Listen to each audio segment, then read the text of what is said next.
Welcome back to another Farm News Friday here on Farm Traveler. If you're not already, consider subscribing. I know a lot of you are, but a lot of you aren't, which is great, and that's fine too.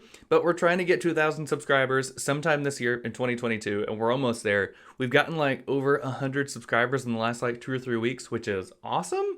YouTube Shorts are really helping us out. So without any further ado, let's get to some Farm News Friday. What's going on this week in the food, agriculture, farming industry. So let's go. All right, so in some meat processing news, there's been a lawsuit that's slowly getting settled with Cargill, Sanderson's Farms, and Wayne Farms. So to kind of stress the issues going on right now with the supply chain, with meat processors and stuff, there's only a few supply chains, or there's only a few meat processors in the United States. They're owned by a couple of companies, and there's a new lawsuit that shows they're doing some pretty shady stuff. So Southeast AgNet first reported this, that the 3 processors in question agreed to pay a combined $84 million in restitution to workers harmed by their alleged information sharing in order to settle civil antitrust lawsuits. So basically, the 3 companies were sharing how much they were paying employees and their benefits to help reduce competition. So a worker couldn't say, hey, I'm going to go to Cargill because they're paying more and they have better benefits. They were sharing that information so they wouldn't have better benefits so they could control the market. Pretty shady stuff, so I'm glad they're settling the lawsuit. Hopefully stuff like this can get, illegal sometime soon. Or, meat processors and the people working at those can get more benefits and help fix the system. So we'll see. Next, in a very wholesome story of the week, if you're in agriculture, if you're in farming, you know about showing livestock. If you're not in farming or agriculture, you might not know about it. But livestock showing is a really big thing. And in a very wholesome story, a hog sold for $102,000 to help a family in need. So Porter County Fair, their whole community riled together and helped raise over $56,000 with a GoFundMe account for a student whose mom was battling cancer.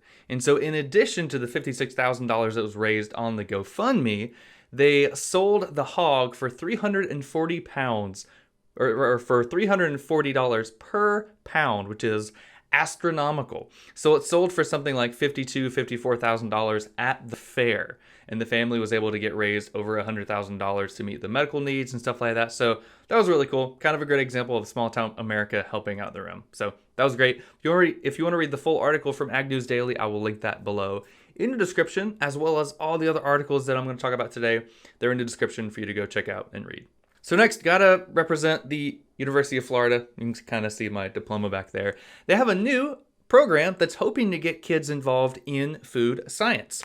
So food science doesn't get much attention as it should, but this new program from the University of Florida's Institute of Food and Agricultural Sciences is being called Taste at UF Experimental Program. So this new program is designed to introduce students to exciting concepts of food production, processing, and manufacturing and marketing that goes into food. These are kind of like the unsung heroes, kind of like Food Science Babe if you're on TikTok or Instagram. They kind of go about the process of developing new flavors, developing new processing and manufacturing techniques, which is really cool. A lot of people don't really realize they exist. So this new program is hopefully going to change that and inspire kids, or not really kids, but, college students to go in those careers. So super cool. Go check it out in the link below. And some big news coming to your favorite fast food changes, maybe, including McDonald's, Starbucks, Chipotle, and a few others. So they're trying to shake things up a lot. For example, everybody's trying to unionize at Starbucks, which makes sense. If you've seen any of those viral videos of, rude Starbucks owners not really giving a crap about their workers, starting to unionize, so stuff like that is happening.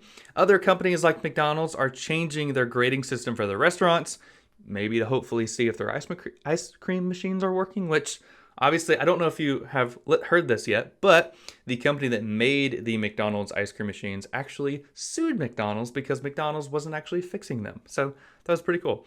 So companies like Starbucks also are working to change its business model to meet the needs of customers, and they're pretty coy about it. They're not really telling people what they're going to do, but people are assuming this is in response to all the hustle and bustle about unionizing and meeting the ever-changing needs of the consumer. So we'll see where that goes. So be sure to check out your favorite McDonald's, Subway, Chipotle.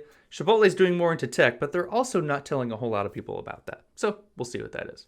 And then lastly, there's some stuff going on in the Netherlands with farmers and ranchers because there's a new carbon tax and the country is trying to dramatically decrease the amount of carbon or the carbon emissions. So the Netherlands are estimating that about 11,000 Dutch farms will have to close. Why are you the way that you are? Like end. And another 17,000 of those Dutch farmers will have to either get rid of their livestock, either most of them or all of them. That's nuts. Like they're pretty much telling farmers, you cannot farm anymore. You have to stop. You have to find a new livelihood. So it's really weird. So farmers are pissed, as you can probably imagine. They are driving tractors on the interstate. They're burning hay bales or putting manure on highways, which is wild. You don't tick off farmers. And so hopefully it all blows over soon, but really hope that the the Dutch government figures out a way to work with the farmers instead of telling the farmers what to do and how to do it. So very interesting stuff. Hope all you Dutch farmers out there are doing great. Good luck with everything. And so lastly, an update on the Farm Traveler podcast. You know, that's the main thing here. I interviewed a guy named Jesse that has a micro dairy in Pennsylvania.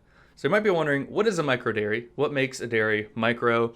Also, a lot of things like how they only milk cows once a day instead of 2 or 3 times, which is wild.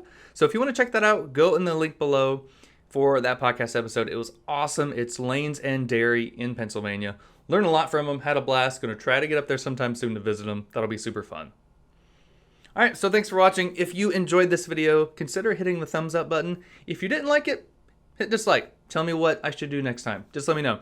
If you're not already, subscribe, share this video on social media. You know the whole shebang.